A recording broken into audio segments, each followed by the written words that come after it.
Hello students, here our next lecture of class 12th subject biology chapter principle of inheritance and variation.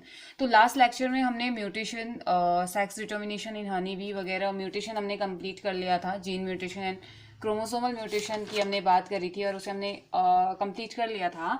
आज हम start कर रहे हैं pedigree analysis. Pedigree analysis, ठीक है। तो पेडिग्री एनालिसिस क्या होता है ना, अब ये जब सारी चीजें हमने पढ़ ली तो हमने पढ़ना है डिसऑर्डर्स। तो क्रोमोसोम्स के में प्रॉब्लम आने की वजह से क्या डिसऑर्डर्स हो सकते हैं, जीन में प्रॉब्लम आने की वजह से क्या प्रॉब्लम हो सकते हैं, ये तो हम पढ़ेंगे ही पढ़ेंगे। लेकिन पेडिग्री एनालिसिस एक ऐसी मेथड है जहां पे हम फैमिली ट्री के हिसाब से जनरेशन टू जनरेशन हम स्टडी कर पाते हैं। जनरेशन टू जनरेशन स्टडी करने का एक टूल है, यानी कि पुरानी जनरेशन के एक डायग्राम के बेसिस पे जानने का एक ये टूल है, जैसे कि पेडिग्री एनालिसिस कहा जाता है। यानी कि the analysis of traits in several generation of a human family is the form of a family tree or diagram is called pedigree analysis. Family tree या डायग्राम के बेसिस पे हम बात करते हैं तो इसे हम पेडिग्री एनालिसिस के नाम से इसे हम जानते हैं। तो ये एक स्ट्रॉन्ग टूल प्रोवाइड करता है जो कि ट्रेस करता है इन स्पेसिफिक जो ट्रेट्स आते हैं, स्पेसिफिक ट्रेट्स को जो कि इनहेरिटेड हो गए हैं एक जनरेशन से दूसरे जनरेशन में, उनके लिए एक स्ट्रॉन्ग टूल ये प्रोवाइड करता है। कौन? Pedigree analysis. इसकी हेल्प से हमें पता चलता है कि कौन कौन सी ऐसे डिजीज हैं जो कि मीन्स की इनहेरिटेंस हुई होंगी, कौन कौन सी ऐसी डिजीज हैं जो पेरेंट्स से ऑफस्प्रिंग में आई हैं, इसके बारे में हमें ये बताता है। ठीक है, कौन? पेडिग्री एनालिसिस के थ्रू हम बताते हैं। अब इनहेरिटेंस पैटर्न जो होता है ह्यूमन बींग्स में, उसको हम क्रॉस के बेसिस पे, सिर्फ क्रॉस के बेसिस पे ऐसे नहीं पढ़ सकते हैं ना।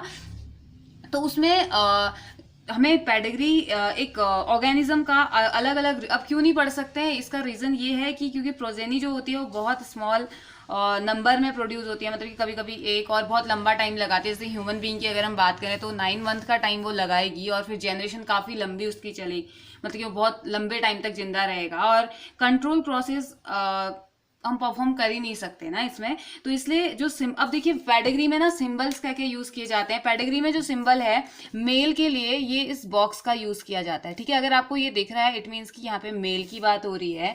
फीमेल के लिए इसकी बात होती है, तो हमने इसमें यही सीखना है, मेल फीमेल। और अगर सेक्स अनस्पेसिफाइड है, पता नहीं है कि मेल है या फीमेल है या कुछ प्रॉब्लम है ऐसी, तो उसे क्या बोल देते हैं? Sex unspecified.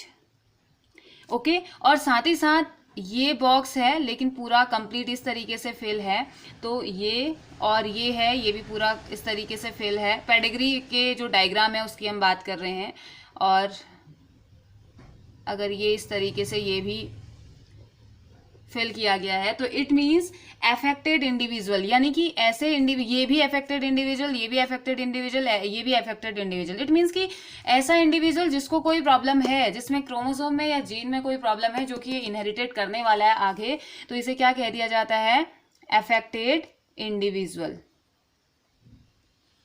ओके, नाउ अब देखिए, जब ये सिंबल आपको, जब भी आप अब देखो ये आपको बताया क्यों जा रहा है, ताकि आप कभी अगर आपको पेडिग्री एनालिसिस के थ्रू अगर आपसे कह दिया कि एक जनरेशन है जिसमें मेल अफेक्टेड है, फीमेल अफेक्टेड नहीं है, उनके भी आप ऐसे करेंगे। देखिए इसमें क्वेश्चन किस तरीके से आपसे पूछा जा सकता है ना, कि एक मेल और फीमेल की मेटिंग हमने कराई थी, तो अब मेटिंग के लिए भी आपको साइन पता होना चाहिए। मेटिंग का साइन मैं आपको बताती हूँ, this is the sign of mating. और अगर उसमें ये बोल दिया कि एक अफेक्टेड मेल नॉर्मल फीमेल से मेटिंग करता है, तो यहाँ पे क्या कर देंगे आप? कुछ इस तरीके से डायग्राम इसको फिल कर देंगे और ये नॉर्मल बना देंगे, और उनके जो ऑफस्प्रिंग है वो कैसे हैं वो बताएंगे, तो वो भी आपने फिल करना होगा, ठीक है। तो यही एक पेडिग्री एनालिसिस का एक तरीका होता है, अभी हम इसको करेंगे।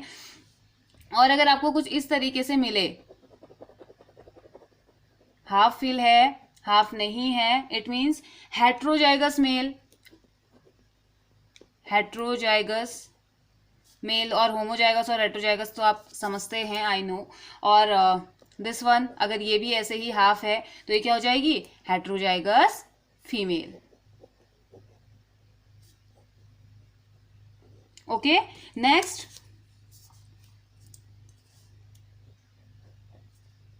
ये मेटिंग था। अब डबल लाइन हम दिखा देंगे नीचे से,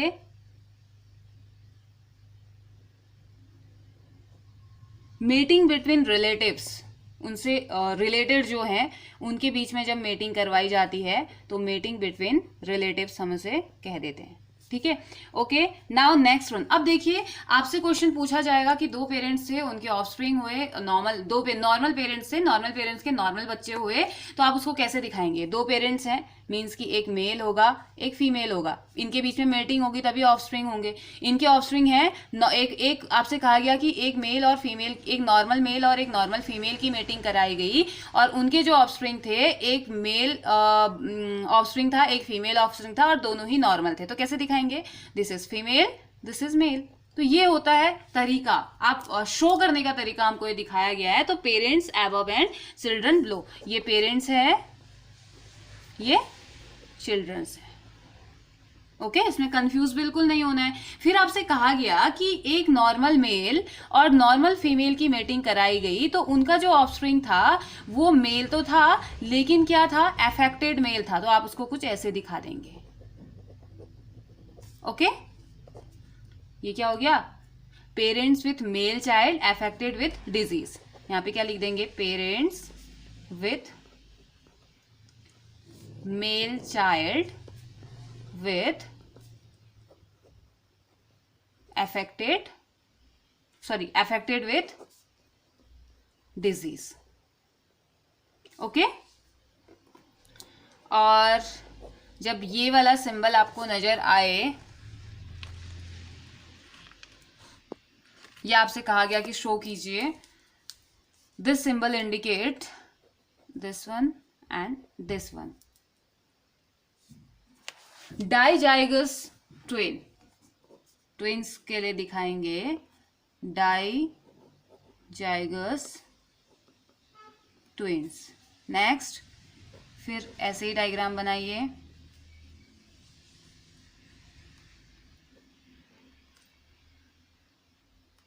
मोनोजाइगस ट्विन्स, अच्छा सॉरी, डाइजाइगस मीन्स एक मेल है और एक फीमेल है तो डाइजाइगस बोल दिया। ठीक है, अब देखिए दोनों ही फीमेल है तो इसे क्या बोल देंगे? मोनोजाइगस ट्विन्स। और ऐसे ही अगर मेल और मेल दिखाएंगे तो उसे भी मोनोजाइगस ट्विन्स बोल देंगे। ठीक है, और नेक्स्ट है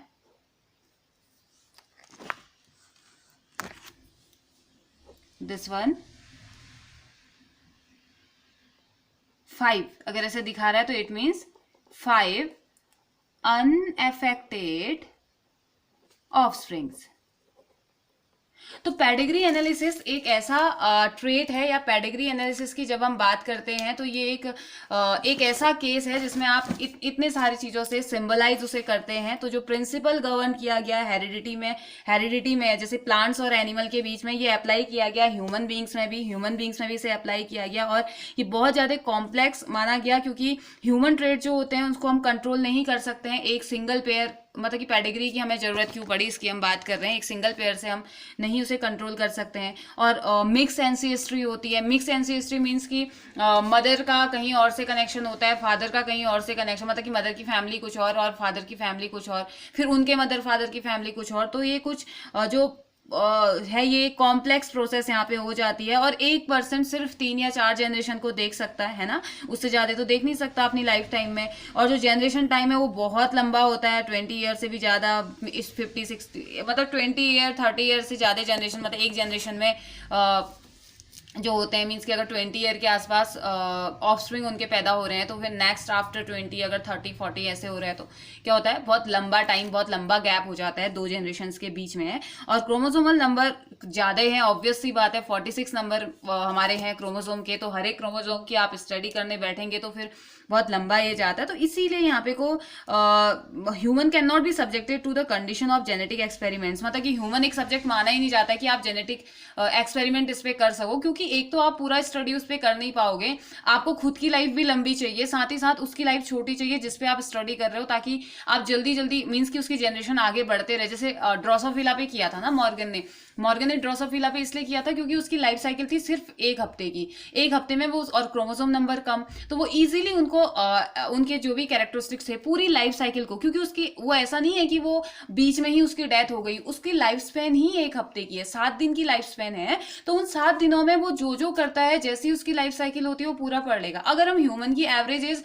60 भी मान के चले तो 60 साल तक जो एक्सपेरिमेंट करता है उसका जिंदा होना भी तो जरूरी है ना, तो इसीलिए जेनेटिक्स में ह्यूमन को एक सब्जेक्ट तो नहीं माना जाता है एक्सपेरिमेंट के लिए।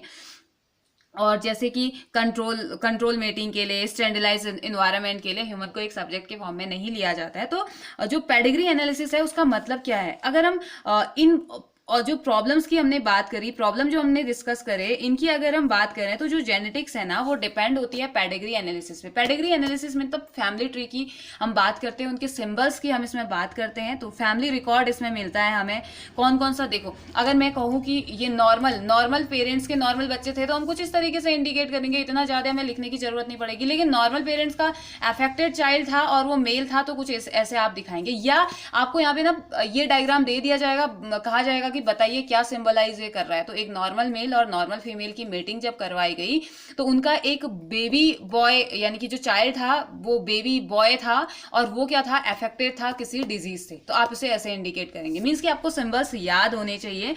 तो उसके बाद ह्यूमन इनहेरिटेबल ट्रेड्स की अगर हम बात करते हैं, तो अगर हम स्टडी करते हैं फैमिली हिस्ट्री की, जेनेटिक्स की, तो जेनेटिक्स ने बहुत सारी चीज़ों का, ह्यूमन रेस में बहुत सारी चीज़ों का स्टडी कर लिया है।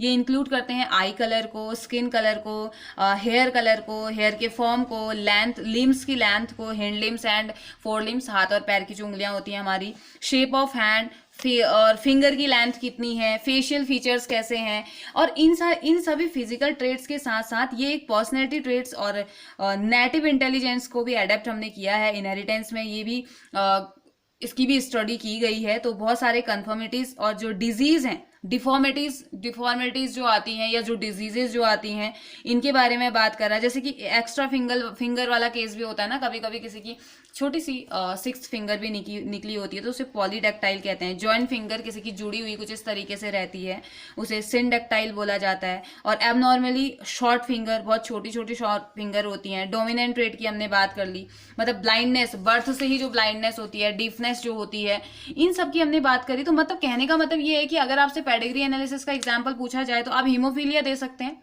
हीमोफीलिया हम स्टडी करते हैं इसमें, और कलर ब्लाइंडनेस, सिकल सेल। अब ये सभी बीमारियों के बारे में हम इसमें बात करते हैं, तो इसमें 2 तरीके से पढ़ा जाता है कि नॉर्मल है या सेक्स लिंक है या वाई लिंक कैसे है, इसमें बात करी जाती है। ठीक है, तो जो टेक्निक होती है ना, इसको एनालिसिस करने की जो टेक्निक होती है वो, जैसे कि अगर हम पेडिग्री एनालिसिस के लिए टेक्निक्स की बात करें तो इसमें सबसे पहले हमें पता, थोड़ा बहुत हिस्ट्री, फैमिली हिस्ट्री का हमें पता होना चाहिए। फैमिली हिस्ट्री की स्पेसिफिक ट्रेट होता है, उसके बाद इसको एक्सप्रेस किया जाता है फैमिली में कि ये कैसे शो होता है, और फैमिली कन्वीनियंट रिप्रेजेंटेशन होता है। फैमिली को सर्कल्स के थ्रू, मेल को स्क्वायर के थ्रू दिखाया जाता है, फीमेल को सर्कल के थ्रू दिखाया जाता है। तो यही सारी चीजें यहाँ पे चलती है। ठीक है, तो यहाँ पे पेडिग्री एनालिसिस का यही है, यही एक तरीका है। इसमें हीमोफीलिया होता है, सेक्स लिंक डिजीज इसे कहा जाता है। तो बस आपने तो 1-2 एग्जांपल्स इसमें याद करने हैं, इसमें ज़्यादा कुछ नहीं करना है। ठीक है, बस पेडिग्री एनालिसिस आपने ऐसे सीखना है कि क्या होता है। तो पेडिग्री एनालिसिस एक फैमिली ट्री की तरह हम रिप्रेजेंट करते हैं, जहाँ पे हम डिसऑर्डर्स की बात करते हैं, सर्कल से फीमेल को, स्क्वायर बॉक्स से मेल को, और इस बॉक्स से हम किसको दिखाते हैं, सेक्स अनस्पेसिफाइड है, और अगर अफेक्टेड होगा तो इसके फिल कर देंगे, इसको राउंड कर देंगे। तो कुछ इस तरीके से हम इसे शो करते हैं। ठीक है, तो ये क्या हो गया हमारा पेडिग्री एनालिसिस। ठीक है, अब आज जो हमने, अब इन्हीं पेडिग्री एनालिसिस में, यही तो हम पढ़ रहे हैं, इनमें तो डिजीज की तो हम बात कर रहे हैं। पेडिग्री एनालिसिस पढ़ने का मतलब ये है कि हम डिजीज की बात कर रहे हैं, तो आज हम इन्हीं डिजीजेस को पढ़ेंगे। ठीक है, कौन से, जो जैसे सिकल सेल एनीमिया है या हीमोफीलिया है, और जितनी भी क्लाइनफेल्टर सिंड्रोम होता है, तो ये सारे जेनेटिक डिसऑर्डर्स की आज हम बात करने वाले हैं, और किस वजह से ये होता है हम इनकी भी बात करेंगे। ठीक है, तो let's start with human disorders या ह्यूमन जेनेटिक डिसऑर्डर्स।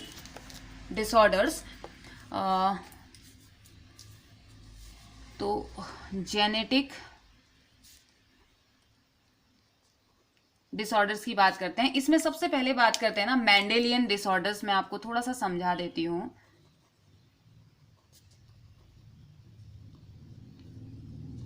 तो देखो मेंडेलियन डिसऑर्डर्स जो थे ना, मेंडल ने ये मेनली डिटरमाइंड होते हैं म्यूटेशन की वजह से, सिंगल जीन में म्यूटेशन की वजह से हो सकता है। और ये जो डिसऑर्डर्स होते हैं ये एक जनरेशन से दूसरे जनरेशन में जाते हैं, इनहेरिटेंस करते हैं। पेडिग्री, अब इनकी जब हम स्टडी कर सकते हैं तो हम पेडिग्री एनालिसिस के बेसिस पे कर सकते हैं, ठीक है, जो अभी हमने पढ़ा।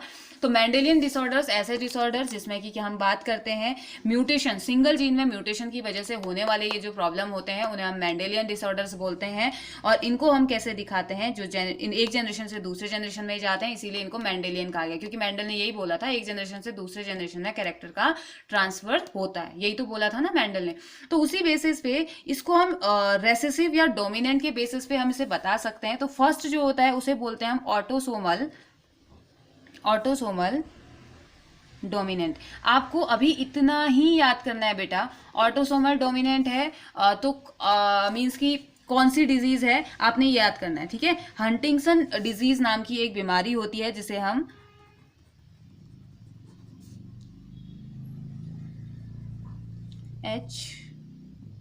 HUNTINGTON डिजीज, ये क्या होती है, ऑटोसोमल डोमिनेंट, आपने ये याद रखना है, ठीक है, ऑटोसोमल डोमिनेंट। दूसरा आपको पढ़ना पड़ेगा ऑटोसोमल रेसेसिव। इसके एग्जाम्पल्स आप याद कर लीजिए और इसके कौन कौन से होता है। ऑटोसोमल रेसेसिव है तो कौन सा होता है ये याद कर लीजिए, ठीक है। ये 4 टाइप के हो सकते हैं। तो ऑटो रेसेसिव में क्या होता है, रेसेसिव की वजह से होने वाली बीमारी हमने पढ़ा था ना, sickle cell anaemia and cystic fibrosis. अभी इनके बारे में डिटेल से जानेंगे, लेकिन पेडिग्री एनालिसिस के बेसिस पे 4 टाइप के डिसऑर्डर्स हम बोलते हैं और उन 4 में फर्स्ट हो गया ऑटोसोमल डोमिनेंट, जिसे कि हंटिंगटन डिजीज हमने कह दिया। ऑटोसोमल रेसेसिव होता है, सिस्टिक फिब्रोसिस हो गया, थैलेसीमिया हो गया,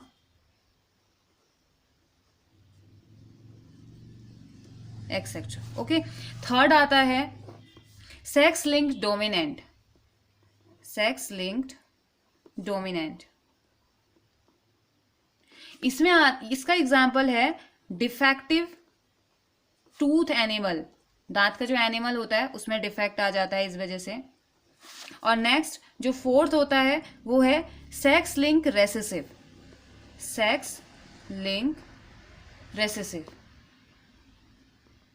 ओके। डोमिनेंट और रेसेसिव आप समझते हैं, ऑटोसोमल और सेक्स लिंक आप समझते हैं। ऑटोसोमल ऑटोसोम्स में होने वाली problem, sex link sex chromosomes में होने वाली प्रॉब्लम। तो ये क्या हो गया, ये रेसेसिव, इसमें रेसेसिव होगा, इसमें डोमिनेंट होगा। दोनों ही केसेस में रेसेसिव और डोमिनेंट आप पढ़ेंगे। तो डोमिनेंट मीन्स की जो खुद को डोमिनेंट, अगर डोमिनेंट कंडीशन में है तब वो जाएगा। और जैसे सिकल सेल में हमने पढ़ा था कि अगर ये है, अगर ये कॉज करता है बीमारी को, और अगर ये इस फॉर्म में है तो ये कभी बीमारी कॉज नहीं कर सकता, लेकिन ये इस फॉर्म में है तो ये बीमारी कॉज करेगा, है ना। तो इस हिसाब से हमने इसको पढ़ना है, वही पढ़ना वही है। इसमें क्या होता है, कलर ब्लाइंडनेस, कलर ब्लाइंडनेस की जो प्रॉब्लम होती है वो सेक्स लिंक रेसेसिव जो जीन है उसकी वजह से होती है। हीमोफीलिया, ब्लीडर्स डिजीज भी इसे कहा जाता है, रॉयल डिजीज भी कहते हैं, एक्सेट्रा। ओके, तो अब इन्हीं डिसऑर्डर्स के बारे में हम जानते हैं, सारे डिसऑर्डर्स के बारे में हम आज पढ़ेंगे। तो अगर मैं बात करती हूँ जेनेटिक डिसऑर्डर्स की, तो चलिए थोड़ा सा पढ़ लेते हैं। अब जेनेटिक डिसऑर्डर, ये तो मेंडेलियन डिसऑर्डर्स हमने जाने, ठीक है, एक ही बात होती है। तो जेनेटिक डिसऑर्डर्स का थोड़ा सा जान देते हैं, अब किस वजह से ये हो सकता है, ठीक है, इसके होने के रीजन या क्या क्या ऐसे फैक्टर हैं जिस वजह से ये हो सकता है। सबसे पहले तो numerical changes in chromosome, chromosome के न्यूमेरिकल्स में, नंबर्स में अगर चेंज आ जाएगा तब भी ये प्रॉब्लम होगी। और इसमें ऑटोसोम में प्रॉब्लम हो जाएगा तो ऑटोसोमल प्रॉब्लम, डाउन सिंड्रोम भी आप इसे कह सकते हैं। सेक्स क्रोमोसोम में दिक्कत होगी, ऑटोसोम्स में मतलब समझ में आ रहा है ना, मीन्स की 22 प्लस XX 22 प्लस XY, तो ये सभी क्या हो गए, 22 ऑटोसोम्स हो गए, ये सेक्स लिंक हो गए, ठीक है। तो ये आपको समझ में आ रहा होगा। तो ये क्या हो जाएगा, sex chromosome, Turner's and Klinefelter syndrome हो सकता है। जीन म्यूटेशन के थ्रू, जैसे कि एल्केप्टोयूरिया होता है, फिलाइन कीटोन यूरिया होता है, सिकल सेल एनीमिया होता है, एल्बिनिज्म होता है, जीन की वजह से होने वाले, जीन में डिफेक्ट होने की वजह से। और ऊपर जो डाउन सिंड्रोम वगैरह होता है वो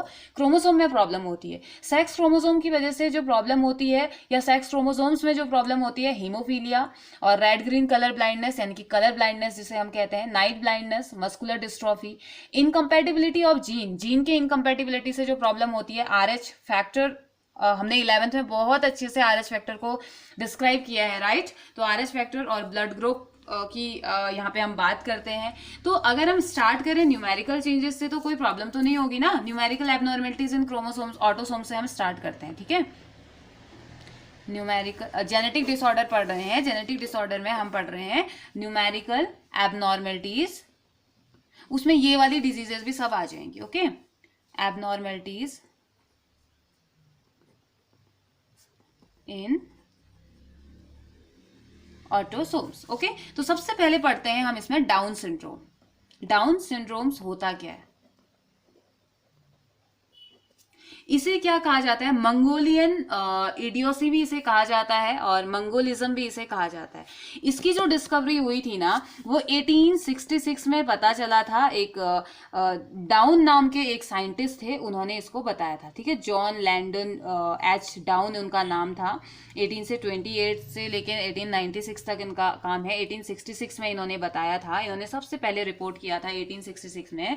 बट इट्स कॉज, लेकिन इसका जो रीजन था, इन्होंने डाउन सिंड्रोम बता तो दिया लेकिन इसका जो रीजन था ना, रीजन बहुत बाद में 1959 में जाके रीजन पता चला कि डाउन सिंड्रोम क्यों होता है, वो भी इन्होंने नहीं बताया।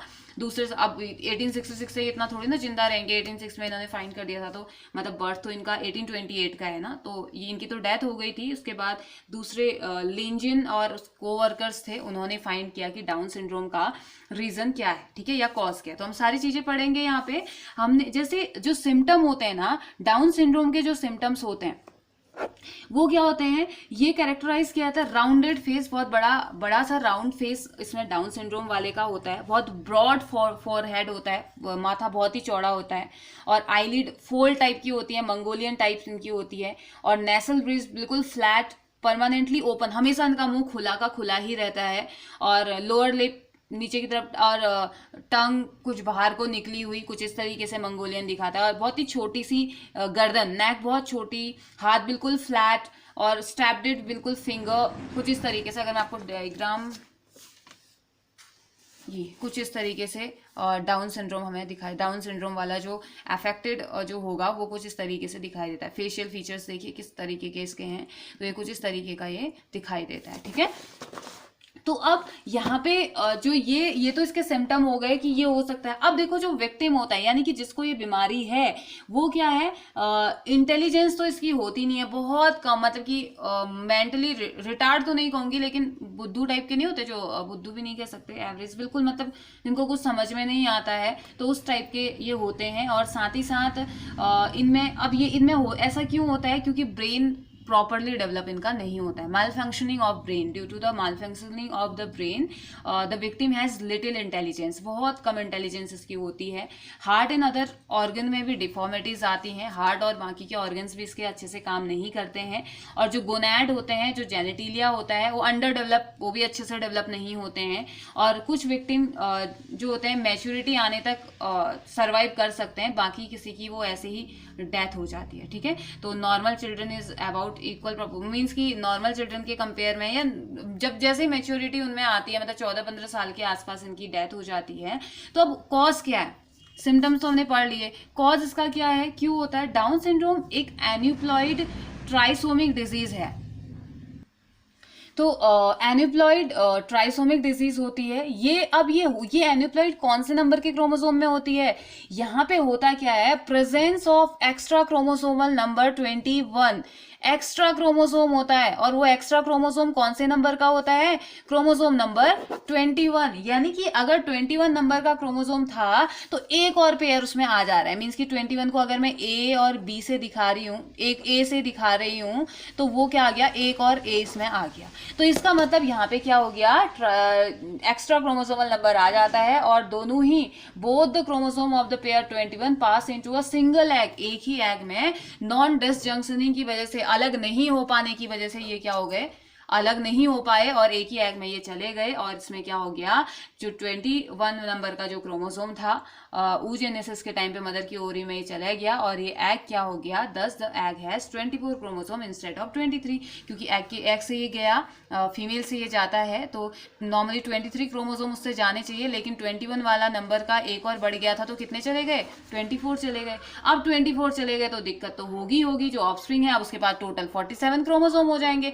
23 उसको मेल से मिले थे, 24 उसको फीमेल से मिले थे, तो उसको कितने क्रोमोसोम हो गए ना 47 तो हो गए, 47 हो गए, तो 45 प्लस XY क्रोमोसोम उसके पास हो गया 45, 46, 47, टोटल नंबर ऑफ क्रोमोसोम इसके पास कितने आ गए, 47 आ गए। और ऐसे ही अगर फीमेल में ये केस हो रहा है तो XX इसमें ऐसे आ जाएगा, ठीक है, यानी कि 45 प्लस XX। मेल में अगर ये डाउन सिंड्रोम हो रहा है तो 45 प्लस XX, और अगर फीमेल में हो रहा है तो 45 प्लस मेल में हो रहा है तो 45 प्लस XY, एंड फीमेल में हो रहा है तो 45 प्लस XX, ये कंडीशन हो जाती है। और यहाँ पे को the presence of 3 chromosome of the same kind is called trisomy, तो सबसे एक यहाँ पे को उसके टाइप का तो होगा, एक और भी तो होगा, यहाँ पे भी XXX होगा, यहाँ पे XXY होगा, तो सेम टाइप के जो क्रोमोसोम प्रेजेंट रहते हैं तो इसे क्या कह दिया जाता है, ट्राइसोमी। और डाउन सिंड्रोम क्या होता है, 21 ट्राइसोमी के नाम से भी इसे जाना जाता है, ठीक है। तो कैसे होता है, non disjunctioning rises in the ovaries of aged women, तो उसमें ये हो जाता है, तब ये प्रॉब्लम होती है। और for women above 40 year of age are more likely to produce children having Down syndrome, तो उनकी उन लेडी के बच्चे ऐसे होते हैं जो कि बहुत लेट जिनके बेबी होते हैं, या 40s के आसपास या 40 के बाद जिनके बेबी होते हैं, तो उनमें ये प्रॉब्लम नॉर्मली देखी जाती है, ठीक है। एग सेपरेट नहीं हो पाते हैं oogenesis के टाइम पे, या सॉरी जब ट्रांसफर हो रहा होता है फर्टिलाइजेशन के टाइम पे, तो उस समय प्रॉब्लम हो जाता है, ठीक है। तो जो ये सिंड्रोम है फैमिली में रन करता है, एक जनरेशन से दूसरे जनरेशन में ये जाता है, hence its name, it arise by translocation of large segment of the whole third chromosome 21, another chromosome usually 14th chromosome में भी प्रॉब्लम हो सकती है। तो ये मतलब कि एक जनरेशन से दूसरे जनरेशन में जाने वाला प्रॉब्लम ये है, हम डिसऑर्डर्स पढ़ ही रहे हैं, इनहेरिटेंस वाले हम पढ़ ही रहे हैं। तो दूसरा अगर हम बात करते हैं कि अगर छोटे से क्रोमोसोम में मीन्स कि the small extra chromosome carries enough excess genetic information to disturb many processes in the body, तो यहाँ पे को एक ही क्रोमोसोम तो एक्स्ट्रा हुआ था ना, उसी एक क्रोमोसोम ने कितनी बड़ी प्रॉब्लम क्रिएट कर ली कि बिल्कुल इंटेलिजेंस नहीं है बच्चे में, बिल्कुल इतना बड़ा सा फेस है, मेच्योर नहीं हो पा रहा है, मेच्योर होने तक तो उसकी डेथ हो जा रही है, ना हाथ ढंग के हैं, ना फेस ढंग का है, ना वो प्रॉपर अपनी बॉडी के फंक्शन कर सकता है, हार्ट भी उसका काम नहीं कर रहा है, ब्रेन भी काम नहीं कर रहा, तो इस सिर्फ एक क्रोमोसोम के आने से, ठीक है। ऐसे ही एक और डिजीज होती है एल्जाइमर डिजीज। एल्जाइमर के बारे में आपने सुना होगा,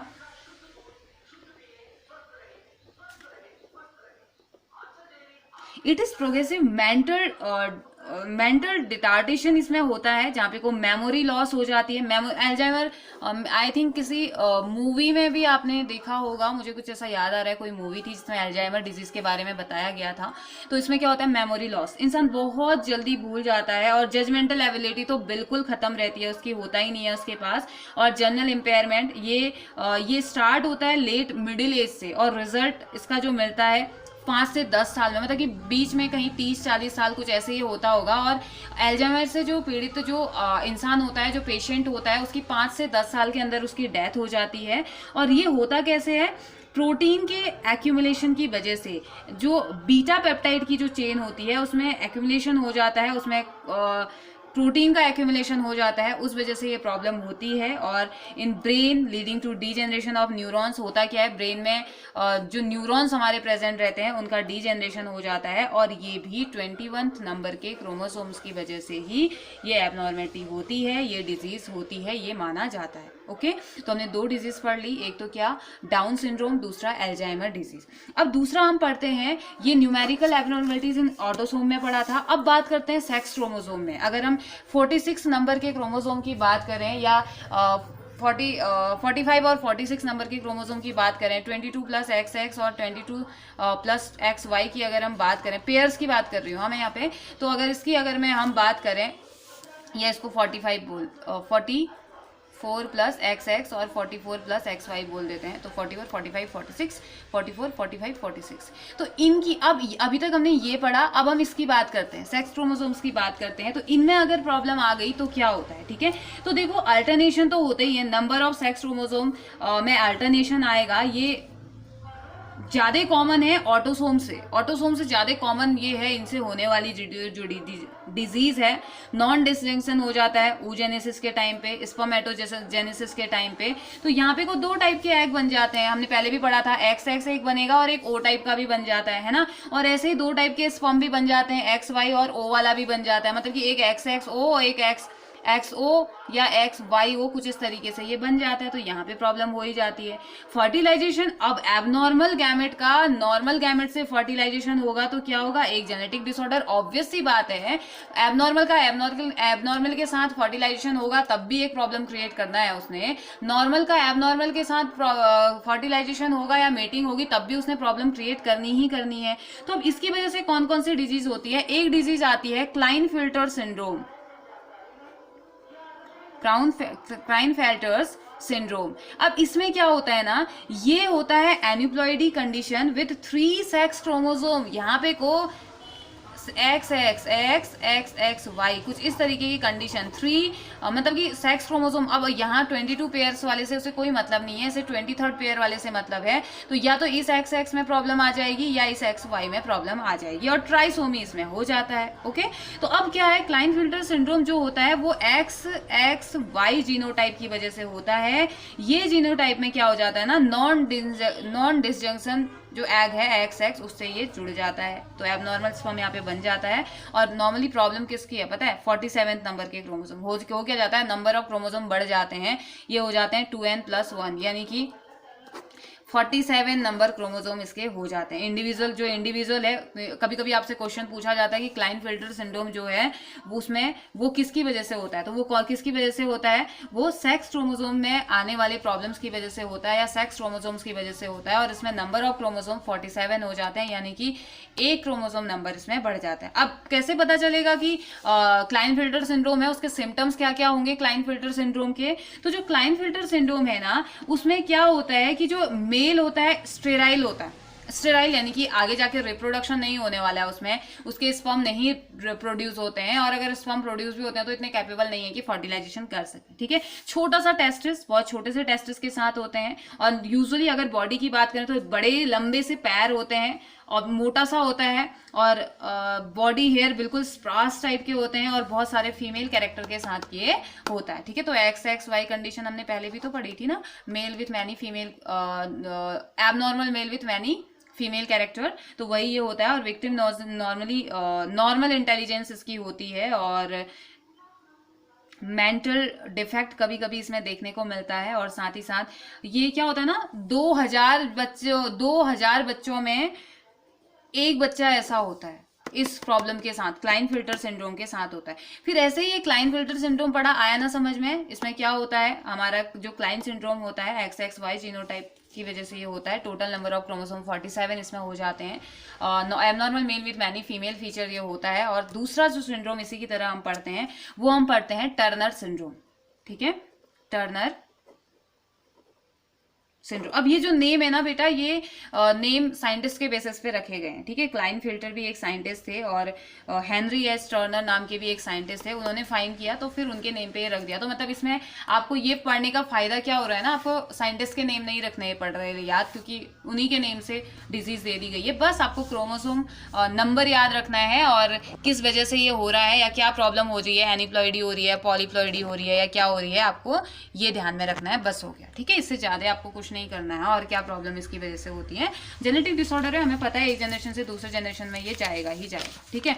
तो ये हम पढ़ते हैं टर्नर सिंड्रोम। तो ये जो टर्नर सिंड्रोम होता है एनीप्लॉइड कंडीशन में होता है with a single sex chromosome, monosomy. ये भी हम पीछे पढ़ के आए हैं ना, मोनोसोमी हमने पढ़ा तो था, ओ हमने बोल दिया कि XO हो जाएगा, O तो 0 के बेसिस में माना जाता है, या XO हो जाएगा, या YO कुछ इस तरीके से हो जाएगा। तो टर्नर सिंड्रोम क्या होता है, XO जीनोटाइप की वजह से ये होता है, ठीक है। तो this genotype result from the union of N abnormal O egg with normal X sperm. मान लो ये फीमेल थी, ये मेल था। अब ये यहाँ से O आ गया इसका, और यहाँ से क्या आ गया, X आ गया, तो इसकी तो कोई वैल्यू ही नहीं है बेटा, सिंपल एक, तो यानी कि इसमें क्या हो जाएगा, एक नंबर कम हो जाएगा, क्रोमोसोम का नंबर क्या हो जाएगा, कम हो जाएगा। तो इसके पास क्रोमोसोम कितने होंगे, 45, नॉर्मली होने कितने चाहिए, 46। तो यानी कि जो हमने क्लाइनफिल्टर सिंड्रोम पढ़ा, क्लाइनफिल्टर सिंड्रोम तो एक ऐसी कंडीशन जिसमें 46 हो जाते हैं, 47 हो जाते हैं क्रोमोसोम, लेकिन टर्नर सिंड्रोम एक ऐसा सिंड्रोम है जिसमें कि क्रोमोसोम नंबर कम हो जाते हैं, यानी कि 2n-1 हो जाता है ना, 2n यानी कि 46, 46 माइनस 1 45, ओके, तो 45 क्रोमोसोम इसमें हो जाते हैं। अब सिम्टम्स इसके क्या है टर्नर सिंड्रोम के, टर्नर सिंड्रोम से जो का जो पेशेंट होता है वो होता है sterile female with undeveloped breast, क्योंकि स्टेराइल ऑफ कोर्स फीमेल होगी, क्यों, XO उसके पास आ रहा है, जो उसको फीमेल से या फीमेल से जो मिला है, X मिला है, वो तो है ही नहीं X, वो तो 0 है, इसकी तो वैल्यू ही नहीं है, लेकिन एक X मेल से भी मिला है, तो इसमें क्या होगा, बहुत कम फीमेल कैरेक्टर होंगे, और साथ ही साथ बिल्कुल ब्रेस्ट नहीं डेवलप है, ओवरी नहीं डेवलप है, यूट्रस बहुत छोटा होता है, नेक की जो स्किन होती है बहुत लूज होती है, एबनॉर्मल इंटेलिजेंस होती है, कुछ है नहीं, सिर्फ 50% कैरेक्टर तो उसे मिले हुए हैं ना, तो इससे तो वो सर्वाइव कर नहीं पाएगी, बहुत नैरो हैवी नेक इसकी होती है, और मेंस्ट्रुएट भी नहीं होता है, और ओव्यूलेट भी वो नहीं होती है, यानी कि ओव्यूलेशन भी नहीं होता है। और ये जो केस होता है 5000 बच्चों में या 5000 जो गर्ल्स होंगी उनमें एक केस ये भी आता है, मतलब कि रेयर है लेकिन होता है, और जो कॉम्बिनेशन होता है इसमें YO भी हो सकता है, और हाँ YO होता है जो कि वाइबल नहीं होता है, ठीक है। फिर एक टर्म और आता है सुपर फीमेल्स की, हम यहाँ पे बात करते हैं, सुपर फीमेल और सुपर मेल एक टर्म आता है, जहाँ पे सुपर फीमेल को हम XXX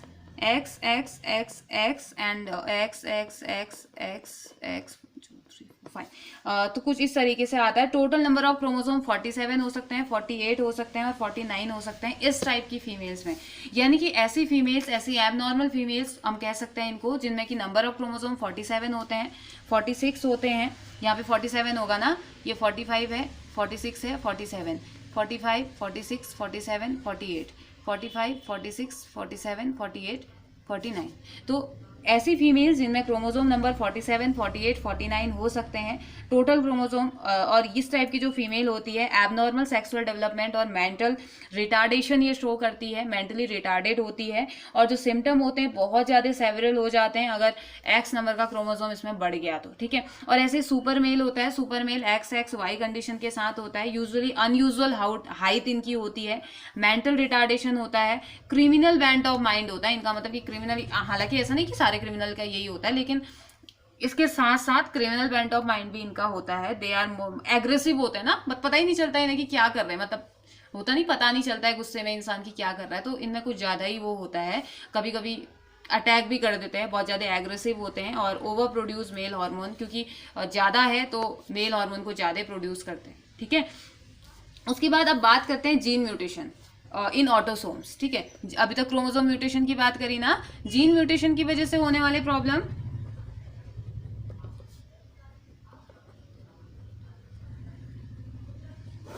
चलिए इसकी बात करते हैं। तो अब बहुत सारी ह्यूमन डिजीजेस क्या होती हैं जीन में म्यूटेशन होने की वजह से, ऑटोसोम्स, वही फिर से हम बात करेंगे, जो 22 पेयर होंगे उनको ऑटोसोम कह देंगे, और 23rd पेयर को क्या बोल देंगे, सेक्स क्रोमोसोम हम बोल देंगे, ओके, क्योंकि यही दो क्रोमोसोम होते हैं जो कि सेक्स को डिटरमाइन करते हैं, मतलब कि मेल या फीमेल होगा, क्या होगा उसको डिटरमाइन करते हैं, तो इस वजह से इसे सेक्स क्रोमोसोम कह दिया जाता है, ओके बेटा। तो इसमें क्या है, इस टाइप के जो डिसऑर्डर्स होते हैं दोनों ही सेक्सेस को इक्वली अफेक्ट करते हैं, मतलब मेल को भी और फीमेल को भी, दोनों को ही अफेक्टेड करते हैं, और इस टाइप की डिजीज को ऑटोसोमल डिजीज हम कह देते हैं, ठीक है। अब ये रेसेसिव बेसिस पे हो सकते हैं और डोमिनेंट बेसिस पे हो सकते हैं, दो तरीके से हो सकते हैं, डिजीज रेसेसिव है या डोमिनेंट है, इस बेसिस पे हम बात करेंगे। अब देखिए रेसेसिव इनहेरिटेड ट्रेट की इसमें हम बात करते हैं, रेसेसिवली इनहेरिटेड ट्रेट या ट्रेट्स, ओके। तो अब ये वो ट्रेट हैं जो कि रेसेसिव जीन की वजह से होते हैं, और रेसेसिव जीन का फायदा, मतलब रेसेसिव की वजह से होने वाले डिजीज का फायदा ह्यूमन को ऐसे होता है ना, अगर वो दोनों ही रेसेसिव कंडीशन में ना हुए, मतलब होमोजाइगस कंडीशन में नहीं हुआ, तो वो अच्छा है कि डिजीज नहीं होगी। हाँ, हालांकि आएगा वो, जनरेशन टू जनरेशन तो आ ही रहा है, मतलब कि अगर मैं ये मान के चलूँ कि ये टी है और ये टी है और ये टी है, ये जब इस कंडीशन में होगा तो कोई डिजीज को लेके आ रहा है, फॉर एग्जाम्पल, हाँ एग्जाम्पल मैं बोल रही हूँ कि ये डिजीज को लेके आ रहा है, लेकिन अगर ये इस कंडीशन में आ जाएगा तो क्या ये डिजीज शो कर पाएगा? नहीं कर पाएगा। डिजीज तो शो नहीं कर पाएगा, लेकिन वो लेके आ रहा है, हो सकता है उसकी अगली जनरेशन को हो जाए, लेकिन इस जनरेशन के लिए फायदा ये हो जाएगा कि डोमिनेंट है तो इसको अपना इफेक्ट ये नहीं शो करने देगा, अपना जो कैरेक्टर है वो स्मॉल टी को वो नहीं शो करने देगा। तो रेसेसिव ट्रेट का कुछ ये फायदा होता है कि रेसेसिव ट्रेट ह्यूमन में तभी शो हो सकता है जब वो होमोजाइगस कंडीशन में हो, ठीक है। तो होमोजाइगस जैसे कि एल्केप्टो यूरिया होता है और फिनाइल कीटोन यूरिया होता है, एल्बिनिज्म होता है, सिकल सेल एनीमिया, ये कॉमन एग्जांपल है इस टाइप के डिसऑर्डर के कि अगर है और हेट्रोजाइगस कंडीशन में है तो ये हेट्रोजाइगस कंडीशन में ये डिजीज खुद को शो नहीं कर पाएगी। ये खुद को शो तभी कर पाएगी जब ये होमोजाइगस कंडीशन में होगा, ठीक है। ये जीन जब होमोजाइगस कंडीशन में होगा तब ये खुद को शो कर पाएगा। तो लेट्स स्टार्ट विद एल्केप्टोन यूरिया। तो इसके एल्केप्टोन ALKAPTOURNURIA एल्केप्टोन यूरिया से कहा जाता है। तो ये क्या होता है? इनबॉर्न मेटाबॉलिक डिसऑर्डर होता है जो कि एक्शन ऑफ सिर्फ एक जीन की वजह से होने वाला जो प्रॉब्लम होता है उसे एल्केप्टोन यूरिया होता है। सिम्टम क्या होते हैं इसमें ना? यूरिन का एक्सप्लोजन, मतलब ब्लैक कलर का यूरिन ब्लैक इसमें होता है, ठीक है। ब्लैक कलर का यूरिन इसमें प्रोड्यूस होता है। और जैसे यूरिन कैसे प्रोड्यूस होगा ना, जैसे यूरिनेशन किया बच्चा अगर है, उसने यूरिनेशन हुआ उसका, थोड़ी देर बाद जैसे ही वो यूरिन एयर के कांटेक्ट में आएगा तो ब्लैक कलर शो हो जाता है। तो इट मीन्स कि उसको एल्केप्टोन यूरिया है, पॉसिबिलिटी है कि हो सकता है। और urine of alkaptonuric person contains homogentisic acid नाम का एक एसिड होता है, वो एसिड इसमें होता है और इसे एल्केप्टोन भी कहा जाता है। तो इसीलिए इस बीमारी को एल्केप्टोन यूरिया भी कहा जाता है, ठीक है। और साथ ही साथ ब्लैक पिगमेंट ऑक्सीजन के साथ कंबाइंड होकर ये ब्लैक पिगमेंट को प्रोड्यूस करता है। ऑफ कोर्स इसीलिए यूरिन ब्लैक कलर का दिखता होगा। और धीरे धीरे जो ये पिगमेंट है स्लोली डिपॉजिट हो जाता है कार्टिलेज में, एयर्स में, नोज में, मतलब कि बॉडी में बन रहा है तभी तो वो रिलीज हो रहा है ना। तो धीरे धीरे कार्टिलेज, बोन्स वगैरह में उसके जाने लगता है और आर्थराइटिस को भी कभी कभी ये कॉज करता है। अब रीजन क्या है फिर इसका? होता क्यों है एल्केप्टोन यूरिया, होता क्यों है? ये एक मतलब कि अगर नॉर्मल पर्सन की बात करें तो जो लीवर एंजाइम होता है ना, होमोजेनेस्टेट ऑक्सीडेज नाम का एक हार्मोन होता है जो कि कैटेलाइज करता है किसको? होमोजेनेस्टिक एसिड के कंपाउंड को तोड़ने का ये काम करता है। लेकिन कभी कभी हो क्या जाता है कि क्रेब साइकिल में एंटर, क्रेब साइकिल 11th में हमने पढ़ी है, क्रेब साइकिल में ये एंटर करता है और प्रोड्यूस करता है कार्बन डाइऑक्साइड एंड वाटर को। तो नॉर्मल पर्सन में ये होता है कि क्रेब साइकिल में एंटर किया, इसने कार्बन डाइऑक्साइड और वाटर के मॉलिक्यूल में इसको तोड़ दिया। नॉर्मल से क्रेब साइकिल यही तो होती है। लेकिन जिसको ये बीमारी है उसमें क्या हो जाएगा? जो एबनॉर्मल है, जो ये तोड़ ही नहीं पाता, इसके एसिड्स टूट ही नहीं पाते कार्बन डाइऑक्साइड और वाटर में। अब ये टूट नहीं पाएगा तो क्या हो जाएगा? एब्सेंस, मतलब कि ये एसिड क्या एब्सेंस हो जाएगा, मतलब कि होमोजेनेटिक एसिड जो है वो अनेबल टू ब्रेक डाउन, मतलब कि अनेबल होता है, टूट नहीं पाता है, क्योंकि यहाँ पे कोई इनएक्टिविटी है किसकी? उस एंजाइम की जो कि ये काम करता है। होमोजेनेस्टेज एंजाइम इसके पास प्रेजेंट ही नहीं होता है, जिसको एल्केप्टोन यूरिया होता है। और इस वजह से क्या हो जाता है? ये टूट नहीं पाएगा तो एंजाइम का सिंथेसिस करने में ये कंट्रोल नहीं कर पाता है, जिस वजह से ये डिजीज हो जाती है, ठीक है। यूरिन ब्लैक एंड कलर का हो जाता है या कुछ इस तरीके का यूरिन ये प्रोड्यूस करता है। यानी कि एल्केप्टोन यूरिया या यूरिया जो एक बीमारी है उसमें क्या होता है? यूरिन अगर एयर के एक्सपोजर में आया तो ब्लैकिश कलर का दिखाई देता है। धीरे धीरे ये पिगमेंट हमारे मतलब अफेक्टेड पर्सन के कार्टिलेज, एयर के कार्टिलेज में, नोज में, यहाँ ये एंटर करने लगता है और बहुत ज़्यादा आर्थराइटिस को भी कभी कभी ये कॉज कर देता है। रीजन हमने पढ़ा कि हमारे लीवर में एक एंजाइम होता है होमोजेनेस्टेज ऑक्सीडेज, जो कि क्या करता है? होमोजेनेस्टिक एसिड जो बनता है बॉडी में उसके कंपाउंड्स को कार्बन डाइऑक्साइड और वाटर के मॉलिक्यूल में तोड़ देता है। लेकिन अगर किसी को एल्केप्टोन यूरिया है तो उसकी बॉडी में जो ये एंजाइम है, होमोजेनेस्टेज जो एंजाइम है, ये नहीं होता है। और अगर ये नहीं है तो वो एसिड नहीं टूट पा रहा है, एसिड नहीं टूट पा रहा है तो तब जाके ये प्रॉब्लम होती है, ठीक है। फिर ऐसे ही एक और आता है फिनाइल कीटोन यूरिया, PKU भी इसे कहा जाता है। अब देखो ये भी रेसेसिवली इनहेरिटेड डिजीज है, रेसेसिव जीन की वजह से होने वाली डिजीज है। तो ये क्या होता है? Extreme mental retardation. इसके जो सिम्टम है ना, बच्चे में बहुत ज्यादा एक्सट्रीम मेंटल रिटार्डेशन होता है और hypopigmentation of skin and eczema, मतलब बहुत ज्यादा बहुत कम पिगमेंटेशन होता है स्किन में। और इट अगर इन अबाउट एवरी 10,000 बर्ड मतलब कि यूनाइटेड स्टेट में जब इसको देखा गया, जब यूनाइटेड स्टेट में इसका रिसर्च की गई तो देखा गया कि वहाँ पे 10,000 बच्चों में एक बच्चा फिनाइल कीटोन्यूरिया के साथ पैदा हो रहा था, इस बीमारी से हो रहा था। अब इसका रीज़न क्या है, मतलब सिम्टम तो आ गए ना समझ में, बहुत ज़्यादा मेंटल रिटार्डेशन होती है और बहुत कम पिगमेंटेशन, इसकी स्किन में बहुत कम पिगमेंटेशन होता है, मतलब बहुत ही ज़्यादा वाइट हम कह सकते हैं होता होगा। तो इसका रीजन क्या है, जो होमोजाइगस रिसेसिव इंडिविजुअल होता है ना, इसके पास एक एंजाइम की कमी हो। अब देखो जीन कैसे काम करती है हमें पता है ना, हम 10th से पढ़ते हुए आ रहे हैं। अब ये मत कहिएगा कि मैम आप तो जीन बता ही नहीं रहे हो, आप सिर्फ एंजाइम बोल रहे हो। वो इसलिए क्योंकि जीन को काम करने के लिए कुछ एंजाइम्स की जरूरत होती है। वो एंजाइम्स क्या करते हैं, जैसे ही एक्टिवेट होंगे तो जीन्स को काम करने के लिए कितने अमाउंट में एंजाइम चाहिए, कितना ज्यादा चाहिए, कितना कम चाहिए, उसके बारे में बताते हैं। वो इन्फॉर्मेशन भेजती है, फिर जीन काम करती है ना। अगर जीन को काम करने वाला एंजाइम ही नहीं होगा, मीन्स कि जैसे अगर मैं आपको और मेरे बोलूँ, तो जैसे मैं आपको ये टॉपिक पढ़ा रही हूँ, मैंने आपसे कह दिया कि आपका टेस्ट होगा और इस चैप्टर का होगा, लेकिन मैंने वो पढ़ा ही नहीं रखा है। तो जब आपको पढ़ाने वाला ही नहीं होगा तो आप कैसे करोगे काम, आप कर ही नहीं सकते हो ना, प्रॉब्लम आ जाएगी, आपको मार्क्स ही नहीं मिलेंगे वहां पे। तो ठीक वही चीज है कि जब एंजाइम है ही नहीं तो जीन कैसे काम करेगा। तो इसीलिए हम यहाँ पे एंजाइम की बात करते हैं। ओके, तो फिनाइल कीटोन्यूरिया किस वजह से होता है, इंडिविजुअल की बॉडी में फिनाइल एलिनिन हाइड्रोक्सिलेज की जरूरत होती है एमिनो एसिड को, मतलब कि जैसे to change one amino acid. Phenylalanine नाम का एक क्या होता है, चलिए देखिए, फिनाइल PHENYLALANINE, ये एक एमिनो एसिड होता है हमारी बॉडी में। नॉर्मल पर्सन की बॉडी में एक फिनाइल एलिनिन नाम का क्या होता है, एमिनो एसिड होता है। इस एमिनो एसिड को जरूरत होती है कि ये कन्वर्ट हो जाए किसमें, टायरोसिन में, TYROSINE। इसको जरूरत होती है कि टायरोसिन में ये कन्वर्ट हो जाए। ठीक है, अब कन्वर्ट करने के लिए अब कभी कभी ऐसा होता है, और इसका क्या होता है, जो फिनाइल एलिनिन है ना, ये टिश्यूज में जाता है और चेंज करता है किसको, फिनाइल एलिनिन को, या फिनाइल पायरुविक एसिड में ये कन्वर्ट कर देता है धीरे धीरे। मतलब यही प्रोसेस इसमें चलती है। सबसे पहले हेटेरोजाइगस रिसेसिव इंडिविजुअल है, इसके पास ये एंजाइम होता ही नहीं है जो कि इसको कन्वर्ट करे। अब इसको कन्वर्ट करने के लिए जो एंजाइम था वो कौन सा था, फिनाइल एलिनिन हाइड्रोक्सिलेज। ठीक है, यहाँ पे फिनाइल एलिनिन हाइड्रोक्सिलेज जब होगा तब ये फिनाइल एलिनिन कन्वर्ट होगा टायरोसिन में, और उसके बाद जो फिनाइल एलिनिन है वो टिश्यूज में जाएगा और चेंज कर देगा फिनाइल पायरुविक एसिड में, और उसके बाद ये एक्सक्रिएट हो जाता है यूरिन में। तो जब फिनाइल एलिनिन का एक्यूमुलेशन होता है तो इसकी जो मेटाबॉलिटीज है ये क्या कर देती है ना, ब्रेन को डैमेज कर देती है। अगर नहीं हो पाता है ऐसा तो ये ब्रेन को डैमेज कर देती है और इस डिजीज को कॉज करती है।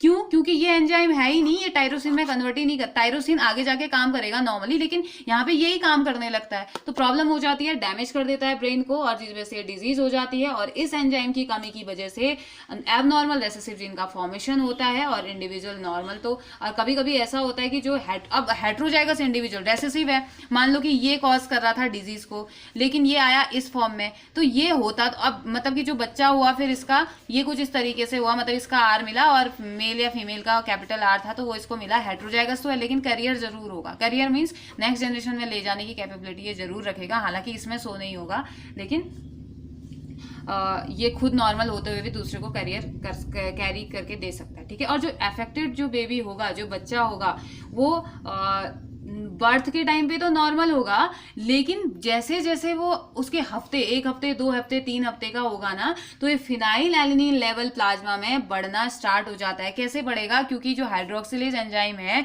वो टायरोसिन में कन्वर्ट ही नहीं कर रहा है फिनाइल एलिनिन को। इतने फिनाइल एलिनिन की जरूरत ही नहीं है बॉडी में, उसे अगर जरूरत होती तो वो टायरोसिन में कन्वर्ट ही क्यों होता। तो अब जैसे जैसे इसका लेवल बढ़ते रहेगा, क्योंकि बर्थ के टाइम पे तो सारी चीजें नॉर्मल होंगी, लेकिन जैसे जैसे वो 1 हफ्ते 2 हफ्ते 3 हफ्ते का होगा, जरूरत पड़ेगी कि फिनाइल एलिनिन टायरोसिन में चेंज हो, और ये चेंज नहीं हो पाएगा। चेंज नहीं हो पाएगा तो वहां पे बहुत ज्यादा प्रॉब्लम हो जाएगी। अगर हम 6 महीने के आसपास ये मेंटल रिटार्डेशन इसमें आने लग जाती है, और जो डेफिशिएंसी होती है फिनाइल एलिनिन हाइड्रोक्सिलेज की वो डिटेक्ट की जाती है न्यूबॉर्न में, और इस disorder can usually prevented by a special diet. हाँ, इसमें ये फायदा ये है कि स्पेशल टाइप की डाइट बच्चे को हम दे दें, और फिनाइल एलिनिन वाली डाइट जिससे कि लगे कि हाँ डॉक्टर आपको प्रिस्क्राइब करेंगे कि ये बच्चे को ये वाली डाइट नहीं देनी है क्योंकि ये फिनाइल एलिनिन बनाएगा बॉडी में, तो वो डाइट उसकी रोक दें तो ये हो सकता है कि ये ठीक हो जाए। ठीक है, दूसरा एक और बीमारी हम पढ़ते हैं एल्बिनिज्म आपने सुना होगा, एल्बिनिज्म वाली बीमारी आपने सुनी होगी। ये भी रेसेसिवली इनहेरिटेड डिसऑर्डर होता है, यानी कि जीन जब रेसेसिव कंडीशन में होगा यानी कि होमोजाइगस कंडीशन में होगा तब ये बीमारी होगी। ठीक है, तो अब इसमें सिम्टम क्या होते हैं, ये कैरेक्टराइज किया जाता है lack of dark pigment. Melanin बहुत कम होता है बॉडी में। अब ऐसा नहीं कि मेलानिन कम है तो सबको एल्बिनिज्म ही होगा, ऐसा जरूरी नहीं है बेटा। बहुत लोग होते हैं जिनकी बॉडी में कम होता है मेलेनिन पिगमेंट, बहुत लोगों की बॉडी में कम होता है, डार्क मतलब फेयर कलर होता है, वाइट होता है, तो इट डजंट मीन कि उसको एल्बिनिज्म है। ठीक है, इसका मतलब ये नहीं, उसके साथ बाकी चीजें भी होती हैं। हेयर में भी नहीं होता है उसके, पता है आपको, स्किन में तो नहीं है, बाल भी उसके वाइट वाइट कलर के होते हैं, वाइटिश कलर के होते हैं। अभी एक लड़की है, मैं उसका नाम भूल रही हूँ, कहीं बाहर की वो है, तो उसमें 13 साल की वो बच्ची है, उसमें एल्बिनिज्म एक रेयर बीमारी है, बिल्कुल वाइट सा फेस और वाइट ही उसके हेयर्स भी हैं, और साथ ही साथ आइज उसकी ना आइरिस भी उसका जो है वो उसमें पिगमेंट नहीं है, मेलेनिन नहीं है, तो बिल्कुल वाइट और एक साइड से अलग है, उसमें एक आंख अलग और दूसरी आंख उसकी अलग है, उसमें 2 डिफेक्ट हैं। तो ये मेलेनिन पिगमेंट जो एल्बिनिज्म वाले होते हैं हेयर में भी, अब हेयर में नहीं होगा तो बाल कैसे काले होंगे ना, बाल भी वाइट हो जाते फिर उसके। और आइरिस आंख का जो ब्लैकिश पार्ट होता है वो भी क्या है उसका, वाइट होता है। और albinism itself is not a disability, ऐसी कोई डिसेबिलिटी है नहीं इसमें। ठीक है, ऐसा कुछ प्रॉब्लम इसमें होता नहीं है, लेकिन हाँ हो सकता है कि कोई आई डिसऑर्डर उसको हो जाए, या उसकी ब्राइट लाइट की प्रेजेंस में उसकी आंखें डिफेक्टेड हो जाएं, ऐसा हो सकता है। बाकी औरों की तरह मेंटल रिटार्डेशन वगैरह ऐसा कोई प्रॉब्लम नहीं है, नॉर्मल सर्वाइव वो करता है। ठीक है, जिसको एल्बिनिज्म होता है। उसके बाद कॉज किस वजह से हो सकता है, इसमें एक एंजाइम टायरोसिनेज, उसकी बॉडी में एक एंजाइम की कमी हो जाती है जिसको एल्बिनिज्म है, टायरोसिनेज एंजाइम होता है, उसकी कमी से ये प्रॉब्लम होती है। जो कि ये टायरोसिनेज का ना बहुत ज़्यादा ज़रूरत है बॉडी को, क्योंकि यही टायरोसिनेज एंजाइम होता है जो कि मेलानिन को बनाता है, मेलानिन बनाने वाली जीन को इनिशिएट करता है कि आप मेलानिन बनाओ। अब ये होगा ही नहीं, अब मेलानिन किससे बनता है, dihydroxy phenyl alanine, dihydroxy phenyl alanine से मेलानिन बनता है, मेलानिन बनता है, और मेलानिन बनाने के लिए टायरोसिनेज नाम का एक एंजाइम होता है जो हेल्प करता है कि आप मेलानिन बनाओ। और मेलानिन कहाँ कहाँ प्रेजेंट होता है, हेयर्स में, जहाँ जहाँ आपको डार्क स्किन, और जो तिल होते हैं ना, तिल देखते हैं हम डार्क कलर के होते हैं, ब्लैक कलर के, तो वहाँ पे मेलानिन इकट्ठा हो जाता है, तो इसलिए तिल बन जाता है। ठीक है, तो ये इस वजह से ये होता है। और ये तो मतलब ऐसा कोई प्रॉब्लम है नहीं, मतलब ऐसी कोई बड़ी डिजीज को ये कॉज नहीं करता है, या ऐसे हम डिजीज हम नहीं बोल सकते। ठीक है, तो ये एक थोड़ा ठीक टाइप का हम कह सकते हैं, अगर है भी तो चलो ठीक है, चल जाएगा। नेक्स्ट जो आता है सिकल सेल एनीमिया।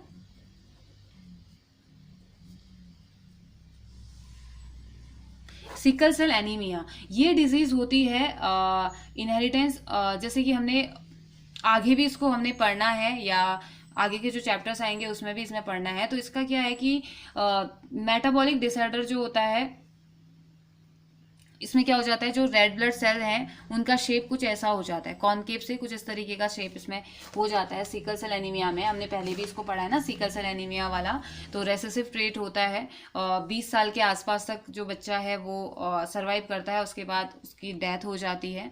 तो ये सारी प्रॉब्लम्स इसमें होती है। ठीक है, अब इनके लिए प्रिकॉशंस क्या क्या हो सकते हैं, जो डिसऑर्डर हैं, जो मेटाबॉलिक डिसऑर्डर हैं उनके लिए, या जो भी डिसऑर्डर्स हैं उनके लिए प्रिकॉशंस आप क्या क्या यूज कर सकते हैं। तो जो इंसिडेंस है मेटाबॉलिक डिसऑर्डर के, वो को हम रिड्यूस कर सकते हैं जेनेटिक काउंसलिंग से।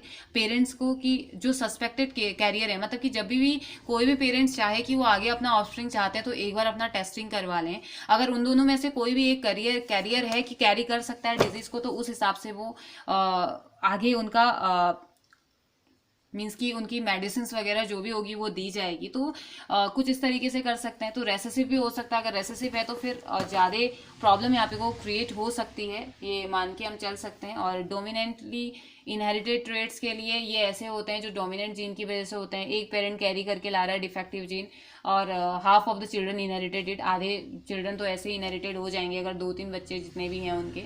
तो या अगर डिफेक्टिव जीन नहीं है तो ठीक है, सभी के सभी क्या होंगे, नॉर्मल होंगे। तो जैसे जीन म्यूटेशन, तो आज का जो हमारा टॉपिक था, हमने पढ़ा डिसऑर्डर में हमने बहुत सारे डिसऑर्डर्स आज हमने पढ़े। हमने स्टार्ट कहाँ से किया था, हमने स्टार्ट किया था डाउन सिंड्रोम से हमने स्टार्ट किया। हमने कहा कि नॉर्मली पेडिग्री एनालिसिस सबसे पहले हमने जाना, पेडिग्री एनालिसिस का हमने डायग्राम समझा, कौन से किसको सिंबलाइज कैसे किया जाता है। फिर हमने डाउन सिंड्रोम के बारे में बात करी, मंगोलियन इडियोसी भी इसे कहा जाता है, मैंगोलिज्म भी इसे कहा जाता है। और क्या हो जाता है 45+XY या 45+XX प्रॉब्लम इसमें देखी गई है और एक जनरेशन से दूसरे जनरेशन में जाता है। एल्जाइमर डिजीज़ हमने पढ़ी, ये मेंटल रिटार्डेशन टाइप ये होता है, 5 से अगर मिड एज में ये होता है और 5 से 10 साल की मतलब 5 से 10 साल के बीच में, मीन्स कि अगर किसी को 30 साल में ही बीमारी हो रही है तो 35 से 40 साल के अंदर उसकी डेथ हो जाती है, इतना सर्वाइव वो नहीं कर पाता है। मतलब ब्रेन का जो न्यूरॉन जो सेल हैं वो डैमेज रहती हैं, वो प्रॉपरली काम नहीं कर पा रही हैं, तो बहुत ज़्यादा भूलने का प्रॉब्लम उन्हें रहता है। फिर हमने पढ़ा था कि न्यूमेरिकल एबनॉर्मलिटीज अगर सेक्स क्रोमोसोम में हो जाए, ये तो ऑटोसोम की वजह से थी, मतलब कि बाकी के 22 पेयर्स में ये प्रॉब्लम हो रही थी, 21 नंबर के क्रोमोसोम में ये प्रॉब्लम हमने देखी डाउन सिंड्रोम की, और ऐसे ही 21 में ही इंडिकेट करता है एल्जाइमर भी।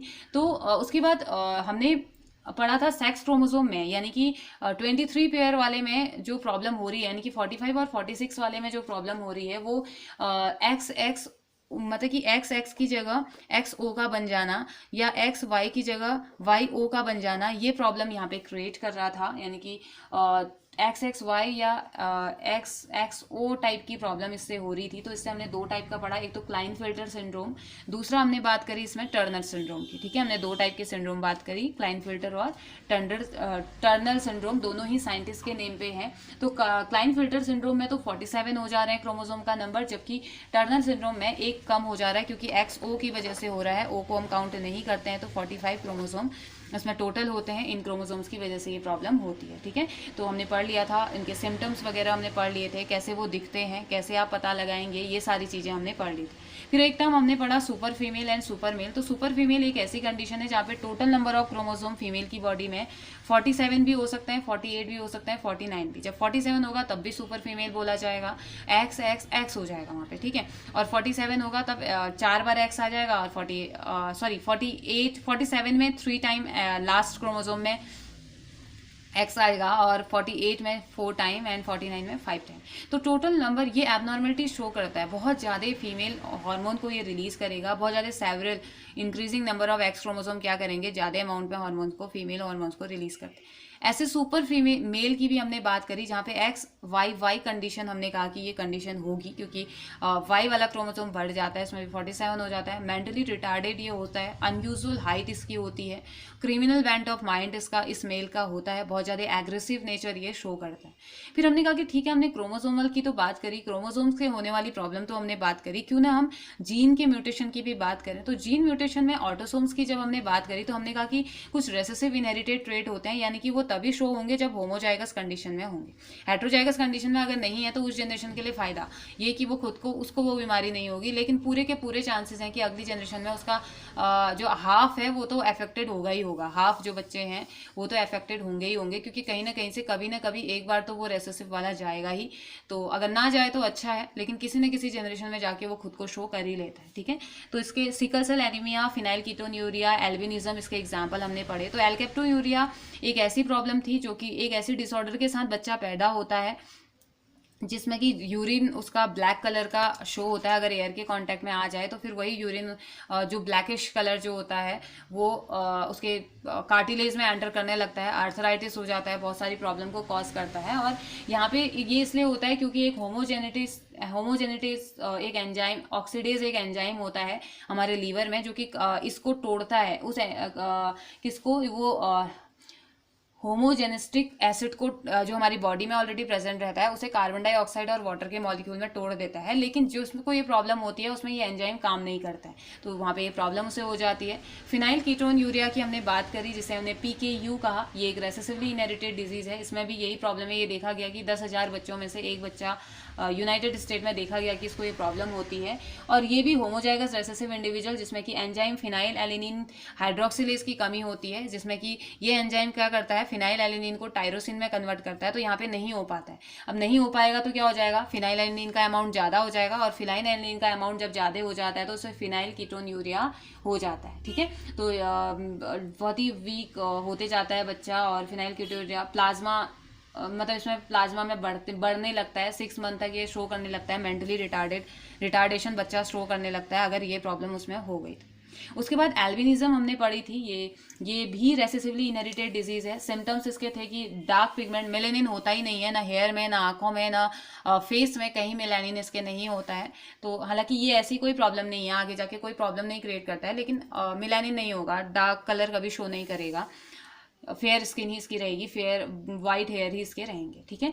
तो सिकल सेल एनीमिया हम पहले भी पढ़ के आ चुके हैं, सिकल शेप की शेप हो जाता है जीन में। इसमें भी यही होता है, अमीनो एसिड कन्वर्ट नहीं हो सकता है, मतलब जिसमें उसको कन्वर्ट होना था उसमें कन्वर्ट ना होके दूसरे में बीटा पॉलीपेप्टाइड चेन के 6th जो अमीनो एसिड होता है ग्लूटामिन, उसमें प्रॉब्लम ये क्रिएट करता है, उसकी वजह से ये सिकल सेल एनीमिया हो जाता है, सिकल शेप का होता है। नॉर्मली एनीमिया को किससे कहते हैं, ब्लड की कमी, एनीमिया तो हुआ ना। तो 20 की एज के आसपास तक इस पर्सन की डेथ हो जाती है जिसको कि सिकल सेल एनीमिया की जो प्रॉब्लम है। तो ये सब हमने पढ़ा। अब नेक्स्ट में हम gene mutation in sex chromosome की हम बात करेंगे, जिसमें हम हीमोफीलिया, नेक्स्ट लेक्चर में हम बात करेंगे हीमोफीलिया की बात करेंगे, और ऐसे ही रेड ग्रीन कलर ब्लाइंडनेस की हम बात करेंगे, नाइट ब्लाइंडनेस की बात करेंगे, और मस्कुलर डिस्ट्रॉफी और इनकम्पैटिबिलिटी ऑफ जीन की वजह से होने वाली प्रॉब्लम, जिसमें कि RH फैक्टर की हम बात करेंगे। RH फैक्टर हमने पढ़ा भी है वैसे, और ब्लड ट्रांसफ्यूजन वगैरह हम बात करेंगे। और इसके साथ ही नेक्स्ट लेक्चर में आई थिंक हमारा चैप्टर कंप्लीट हो जाएगा, और उसके बाद हमारा नेक्स्ट चैप्टर जो है molecular basis of inheritance, the most important topic या most important chapter ever. 12th class का सभी इंपॉर्टेंट है, but this is the most important chapter ever मैं कह रही हूँ, तो आप समझ सकते हैं कि कितना ज़्यादा इंपॉर्टेंट और इतना ज़्यादा इंटरेस्टिंग चैप्टर ये हमारे लिए होने वाला है। तो तब तक के लिए आप रीडिंग कीजिए, आपको जो समझ में नहीं आ रहा है आप पूछिए, और नोट्स भी बनाते रहिए। तो नेक्स्ट चैप्टर में हम बात करेंगे molecular basis of next lecture में हम यही डिसऑर्डर्स को आगे बढ़ाएंगे, और उसके बाद नेक्स्ट चैप्टर में अपना स्टार्ट करेंगे। Okay, have a nice day.